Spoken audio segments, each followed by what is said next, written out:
Bonjour à tous et bienvenue dans cette nouvelle émission de Carrefour du Monde. Joe Manchin peut-il sauver le Parti démocrate? Le chef de la majorité au Sénat, Chuck Schumer, a menacé lundi de détruire la machine à obstruction si les républicains n'approuvaient pas le projet de loi sur les droits de vote des démocrates. C'est une menace très étrange parce qu'il n'a pas les voix et que tout le monde le sait. Le problème pour les démocrates actuellement, c'est la peur. Ils savent que leur contrôle sur le Congrès ne durera pas et qu'ils ne peuvent pas faire passer le programme de Biden. Et une grande partie de la responsabilité pour cette situation incombe à Joe Manchin et Kyrsten Sinema. Malgré tout le blâme et les attaques que Manchin et Sinema reçoivent, il y a plusieurs démocrates du Sénat qui seront dans une situation très difficile aux élections de mi-mandat. Et finalement, Joe Manchin protège leur dernière chance d'être réélu. Les démocrates sont actuellement conduits à leur perte par le programme Build Back Better de Biden, poussé par l'extrême gauche, et que beaucoup d'électeurs modérés rejettent. Et c'est exactement là que Manchin pourrait finir par sauver les démocrates au Sénat. Il pourrait maintenir le Congrès divisé, mais seulement si les démocrates insistent sur l'ordre du jour de Biden. Si ces démocrates en danger n'ont pas à voter pour un projet de loi aussi progressiste et très coûteux, ce sera autant d'arguments en moins pour leurs adversaires républicains lors des prochaines élections. Ce n'est pas une garantie, mais ils seraient en bien meilleure position qu'après avoir été contraints de voter pour le programme de Biden à la Chambre avant que le Sénat ne le suspende. À l'heure actuelle, les démocrates de la Chambre ont un poids autour du cou qui pourrait les faire couler, et c'est Manchin qui les maintient hors de l'eau. Par définition, en empêchant les démocrates de se suicider, il les maintient en vie. Bien plus que Schumer, Pelosi et le Squad et les progressistes qui tiennent le parti par l'extrême gauche. Schumer veut contourner les 50 sénateurs républicains et forcer le projet de loi sur les droits de vote des démocrates. Il propose que les démocrates utilisent l'option nucléaire, qui, dans le jargon législatif américain, décrit un moyen de modifier les règles du Sénat avec un vote à la majorité simple pour faire avancer la législation électorale. Cependant, la soi-disant proposition de réforme électorale des démocrates défie le bon sens et rendrait encore plus difficile de gagner la confiance du peuple. En réalité, les mesures telles que le renforcement des exigences d'identification des électeurs sont si populaires que de récents sondages menés par Rasmussen, Monmouth et d'autres ont révélé qu'entre 72 et 80% des Américains sont favorables à l'exigence d'une pièce d'identité avec photo pour voter. Manchin a déclaré qu'il s'opposait à la proposition de Schumer de modifier les règles du Sénat afin d'adopter une législation visant à fédéraliser les élections, portant un nouveau coup au désir des démocrates. Alors parlons maintenant du comité d'enquête spécial sur les émeutes du 6 janvier au Capitole américain. La décision de Nancy Pelosi d'exploiter politiquement l'émeute au Capitole est une évidence. Le parti du président perd presque toujours un nombre important de sièges à la Chambre lors des élections de mi-mandat. La seule fois où cela ne s'est pas produit dans l'histoire récente, c'était en 2002, à la suite des attentats terroristes du 11 septembre. Pelosi a naturellement estimé que son meilleur pari pour préserver le pouvoir était, avec une aide massive des médias de gauche, de transformer d'une manière ou d'une autre l'émeute des partisans de Donald Trump, mécontents au Capitole, en un nouveau 11 septembre. Comme l'explique le journaliste Gérald Olivier, présenté comme une commission bipartisane, c'est-à-dire composée d'élus des deux partis et donc impartiale, la commission d'enquête spéciale devait compter 7 élus démocrates et 5 républicains. Nancy Pelosi, présidente de la Chambre, a rejeté 2 des élus républicains désignés. Du coup, les 3 autres se sont alors désistés. Pour sauver les apparences, Pelosi a invité 2 républicains notoirement opposés à Donald Trump, Liz Cheney du Wyoming et Adam Kinzinger de l'Illinois. De sorte que cette commission spéciale de la Chambre, officiellement bipartisane, est en fait 100% contre Donald Trump. Une parodie d'équité qui ne trompe aucun électeur. Elle poursuit néanmoins ses enquêtes par des auditions à sens unique, systématiquement reprises par les grands médias. L'ensemble a toutes les apparences d'un cirque politico-médiatique digne de l'Union soviétique de Staline, pas des États-Unis de Washington et Jefferson. Alors regardons en détail quelques points concernant cette commission. L'ancien commissaire de police de New York et conseiller de Trump, Bernard Kerik, a soumis une nouvelle note au Congrès. Les documents qui ont été remis au comité vendredi sous assignation sont très intéressants. Ils montrent que l'objectif principal de l'équipe Trump avant la certification du 6 janvier du vote 2020 était d'obtenir un soutien pour les audiences du Congrès sur les allégations d'irrégularité de vote que l'équipe Trump avait reçues sans pouvoir les examiner. L'objectif était de confirmer les chiffres des résultats des élections et la note présente un plan d'action du 27 décembre 2020 au 6 janvier 2021.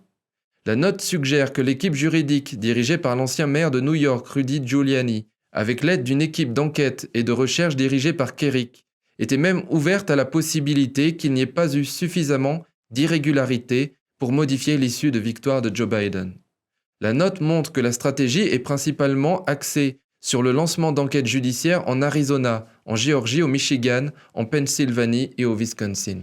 L'objectif était que les États mènent des enquêtes, accèdent aux machines à voter pour des analyses techniques, examinent les signatures des bulletins et examinent les bulletins papier. L'avocat de Kerik, Timothy Parlatore, a déclaré dans une lettre au comité que son client avait soumis des preuves qui fournissaient une pléthore d'allégations électorales non examinées et qu'il voulait simplement qu'elles fassent l'objet d'une enquête formelle avant que le vote final ne soit prouvé le 6 janvier. Mais la réalité est que ces allégations n'ont jamais fait l'objet d'une enquête approfondie. En outre, Kerik a déclaré qu'il était prêt à témoigner, mais a insisté sur le fait que le témoignage doit être public et non à huis clos. Parlatore a déclaré que son équipe avait obtenu une renonciation conditionnelle de Trump pour publier tous les documents, mais à la condition que Kerik témoigne lors d'une audience publique. Or, la commission du 6 janvier a jusqu'à présent refusé d'accepter cette condition. Dans le même temps, les démocrates de la Chambre font tout pour gêner l'enquête du Congrès sur les mêmes émeutes.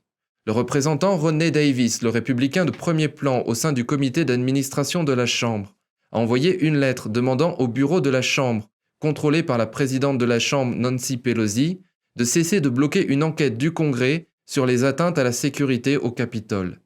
Il a déclaré que les législateurs républicains avaient commencé à enquêter sur les violations de la sécurité au Capitole immédiatement après les émeutes de l'année dernière.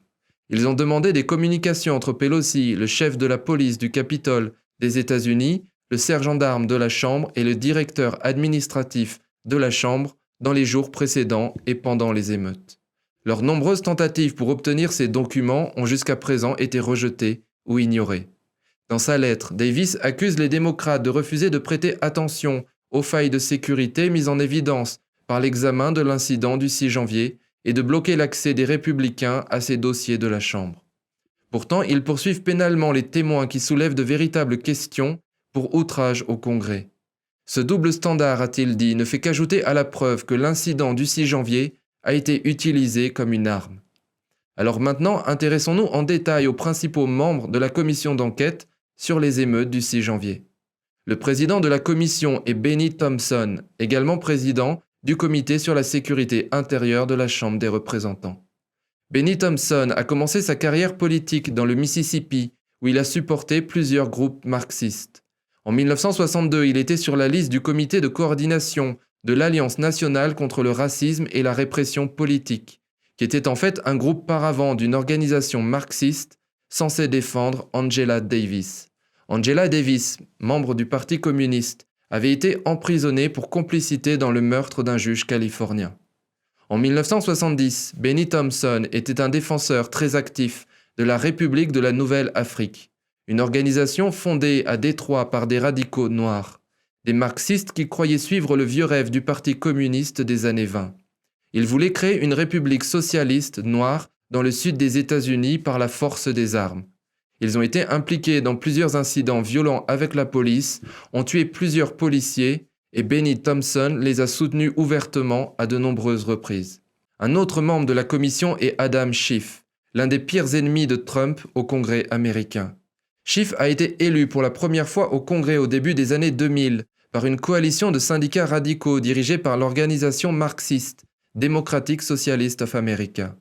Depuis lors, Schiff a travaillé en étroite collaboration avec le Comité des 100, créé au début des années 90 par Henry Kissinger, pour servir de groupe de pression pour les intérêts communistes chinois aux États-Unis. Il s'élève aujourd'hui à environ 150 membres. Certains d'entre eux sont d'anciens maoïstes ou communistes, mais la plupart sont des hommes d'affaires, des personnalités culturelles, des personnalités politiques, originaires de Taïwan, de Chine, des États-Unis, travaillant tous avec des membres du Congrès américain et des sénateurs pour pousser la ligne du Parti communiste chinois aux États-Unis. Adam Schiff assiste régulièrement à leurs événements comme en 2019 pour essayer de relancer les relations sino-américaines. Adam Schiff a eu une réunion privée avec Teng Chi-hwa, ancien leader politique de Hong Kong, décrit comme la créature de Jiang Zemin et nommé après sa démission en 2005 vice-président de la Conférence consultative politique du peuple chinois, un des principaux organes d'influence du Parti communiste chinois. Schiff a également reçu de l'argent du Comité d'action nationale iranien. Un autre membre clé de la commission d'enquête est Jamie Raskin du Maryland, le fils du célèbre militant communiste Marcus Raskin. Au début des années 60, Marcus Raskin et son ami Barnett ont fondé l'Institute for Policy Studies, le premier véritable organisme à but non lucratif de gauche à Washington, D.C. Ce groupe pro-communiste a été exposé entièrement dans le livre Covert Cadre pour ses profondes connexions soviétiques, ses relations avec le KGB et ses relations avec les renseignements cubains.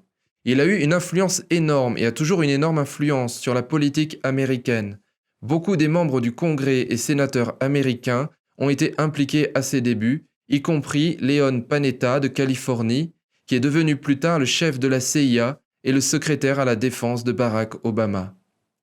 L'IPS était donc une organisation de gauche très militante, décrite par l'expert britannique du renseignement Brian Crozier comme le parfait front intellectuel pour les activités soviétiques.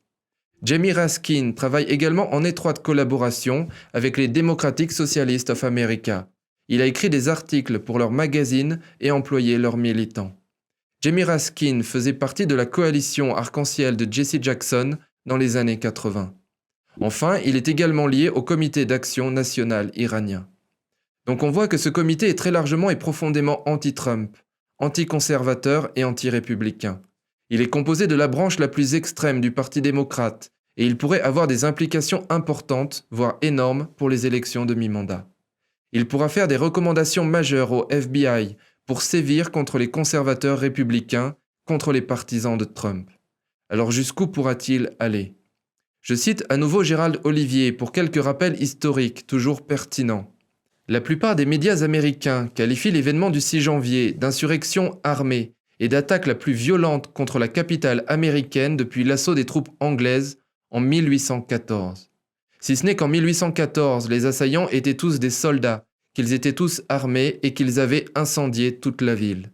Alors que ce 6 janvier 2021, seuls quelques rares manifestants étaient armés et que l'immense majorité des présents n'a rien cassé ou vandalisé. En 1954, des indépendantistes portoricains s'étaient introduits dans la galerie de la Chambre des représentants et avaient ouvert le feu sur les élus. Il n'y avait pas eu de morts, mais plusieurs blessés.